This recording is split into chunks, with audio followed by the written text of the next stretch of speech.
আছেন, মসনদে বসা আছেন খেলাফতের, তিনি এখন খলিফাতুল মুসলিমিন। রাসূল চলে গেলেন, আবু বকর চলে গেলেন, দ্বিতীয় খলিফা ওমর বসে আছেন, পাশে হযরত আলী। আদালত চলতেছে, একজন জেনাকারী মহিলার সামনে আসছে, জেনাকারী নিয়ে এসে বলেন, খলিফাতুল মুসলিমিন ওমর,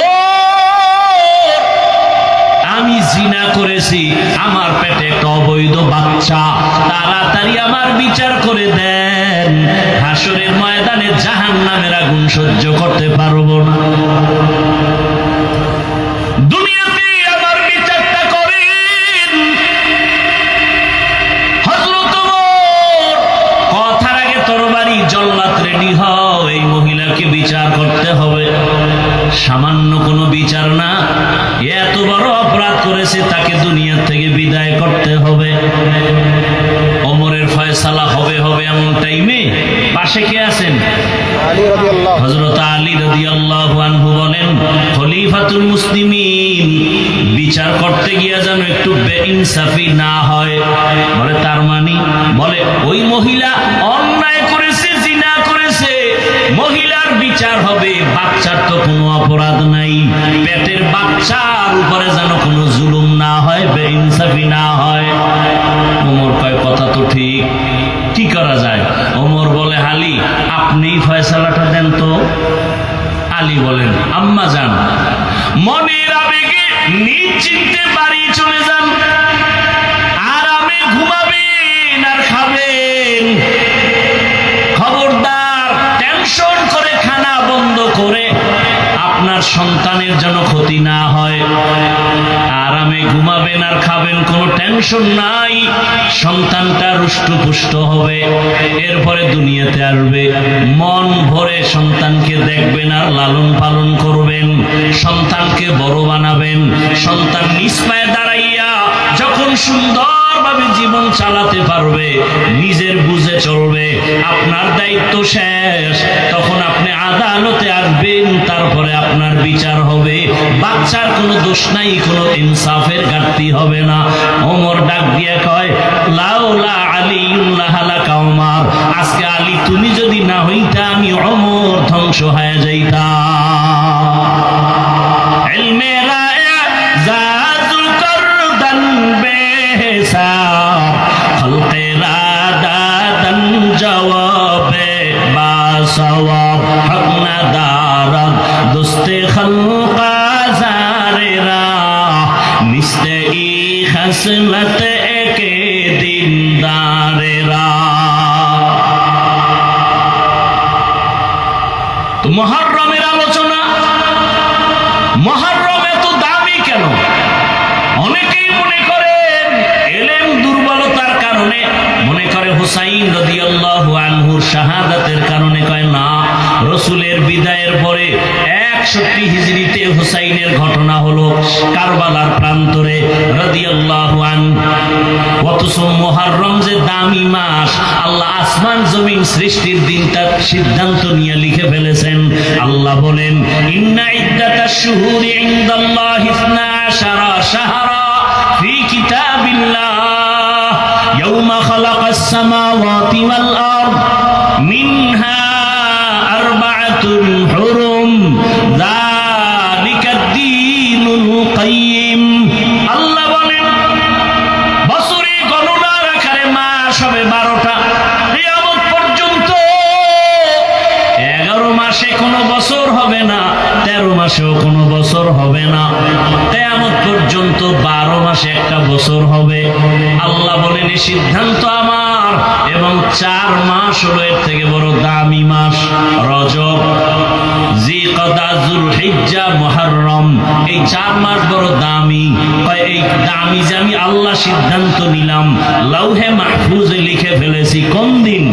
আসমান জমিন সৃষ্টির দিন। কথা বুঝেননি?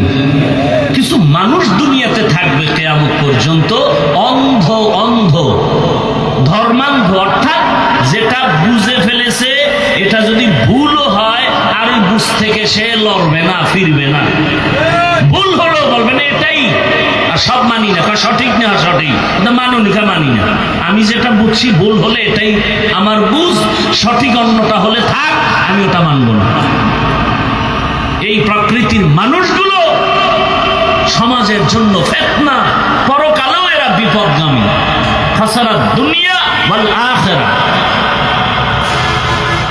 তো রবিউল আউয়াল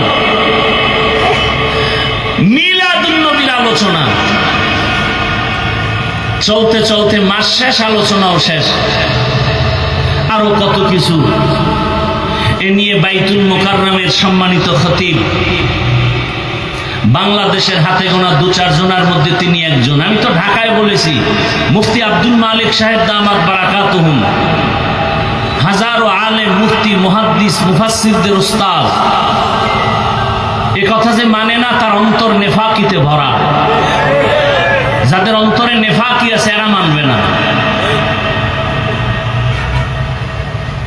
তিনি একটা কথা বলেছেন এই রসুলের মিলাদ নিয়া, যে আউযুবিল্লাহ পারে না, বিসমিল্লাহ পারে না, অশ্রাব্য ভাষা তার শানে ব্যবহার করে। আমি আসতে আসতে, আমাকে নাম বলবো না, এক বক্তা খুব ভালো, আপনাদের পরিচিত, কোন এক বিষয় আমাকে টেলিফোন করলো বা আমি দিছিলাম, তো একজনের ব্যাপারে বলে ওই লোকটা এমন কেন। আমি বললাম শুনো, একটা কথা মনে রেখো, বক্তা বন্ধু মানুষ তো, কোন আল্লাহওয়ালার বদ নজর যদি কারোর উপরে লেগে যায়, তো জীবনে সংশোধন হওয়ার কোন রাস্তা খোলা আছে কিনা সন্দেহ। কোন এক ব্যক্তির ব্যাপারে বলছে উনার কথার ব্যালেন্স নাই, উল্টা পাল্টা কেন। যেমন আমার কাছে যায়, আমি 1.5 ঘন্টা রাস্তায় দাঁড়ায় দাঁড়ায় অনেক কিছু বলছি, হ্যাঁ সব মানি, ও বলতেছে এখন আবার উল্টা পাল্টা। আমি বললাম আল্লাহর প্রিয় বান্দা যারা, এদের যদি কারো উপরে বদনজর লেগে যায় কোনো আচরণের কারণে, ওর কপালে আর দুনিয়ার জমিনে ভালাই নেই। আল বারাকাতু মা আকাবিরিকুম, রাসূলের হাদিস। বরকতের ভান্ডার আল্লাহ পাকের প্রিয় যারা ওলিয়ে কামিল, লিকুল্লি শাইইন মাদিন ওয়া মাদিনুত তাকওয়া কুলুবুল আরিফিন। আল্লাহর আরিফিন যারা, আল্লাহর প্রিয় বান্দা যারা, এদের কলব হলো তাকওয়ার গোডাউন। এদের নজর কেমন দামি, রাসূল বলতেছেন ইত্তাকু ফারাসাতাল মুমিন ফাইন্নাহু ইয়ানজুরু বিনুরিল্লাহ। জমিনের মধ্যে কিছু আল্লাহর প্রিয় মুমিন, যাদের নজরে এত পাওয়ার, তুমি যা দেখো না তারা তা দেখেন। চামড়ার চোখ দিয়ে দেখে না, আল্লাহর দেওয়া নূরের আলো দিয়ে দেখে। আউলিয়ারা কারে উকবা ইখতিয়ার, জাহেলারা কারে দুনিয়া ইখতিয়ার।